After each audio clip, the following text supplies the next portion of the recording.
before it's too late.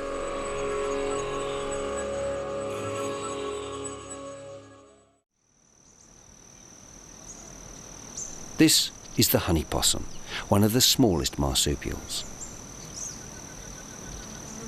It lives in just one area of Australia, the coastal sand plain heaths of southwestern Australia. The honey possum is unique even among marsupials. It has a unique diet. It lives on the nectar produced by proteas and bottlebrushes.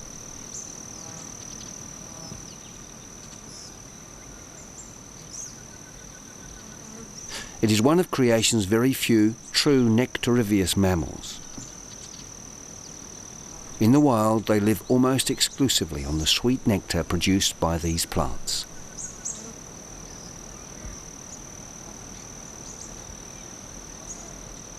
It has fewer teeth than any other marsupial, preferring to use its long pointed snout and its long pointed brush-tipped tongue to probe the flowers. It's thought to be the last survivor of a long-extinct marsupial group which owes its survival to its highly specialised way of life. Another strange thing about this tiny possum is that, unlike most mammals, it doesn't have claws to help it climb. It has nails, just like primates. It climbs using its fingernails to hang on to the tree, like monkeys do. It also has a prehensile tail to hang on to branches, again, like many monkeys do.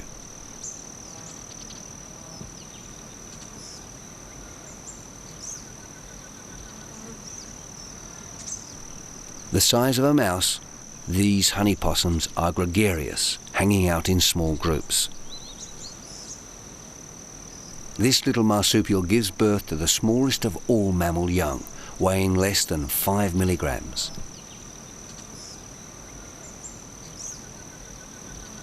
Yet the male, for its size, has proportionately the biggest testicles of all mammals, weighing around 5% of its total body weight. Scientists think this has much to do with their extremely promiscuous lifestyle.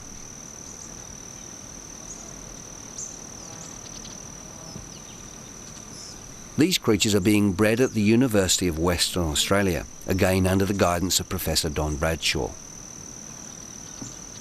But he says unless Australian people come together as a nation and take wildlife conservation seriously, then he and others are wasting their time, because these honey possums and so many of the other mini marsupials will cease to exist. I just hope that people will realise that conservation is one of the major challenges for Australians for the future. Most people have never seen bettongs or bilbies or woylies or numbats. And if you don't know that they exist out there, then how can you save them? And now is the only window of opportunity we've got. In a few years' time it will be too late. We have to act now. We have to save these species now, before it's too late.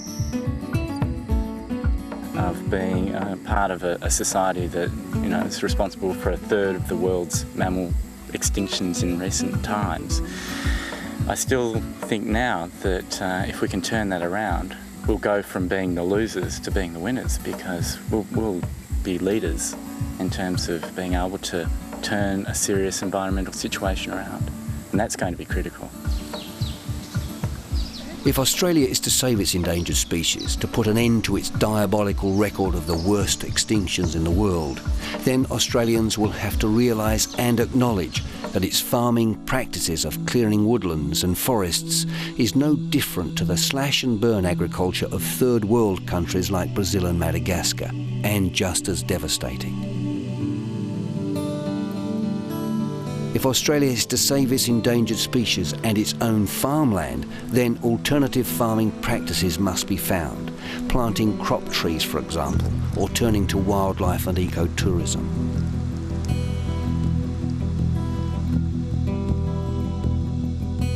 Likewise, the federal and state governments must bite the bullet and declare an official war against feral animals. They must adopt drastic measures to wipe out the scourge of feral animals. Otherwise, Australia outside of vermin-proof fences will be devoid of these mini marsupials. And the only place you'll see them is in these fenced-off sanctuaries. And both the Australian people and big business must get behind John Walmsley, Professor Don Bradshaw, Professor Ralph Swan and others to help them guide Australia and its wildlife to a new future. Or else Australia will be condemned by future generations, because the Australian people know what they're doing, and future generations will look back on Australians of today with an accusing finger saying, "You should have known better. You should have acted before it's too late."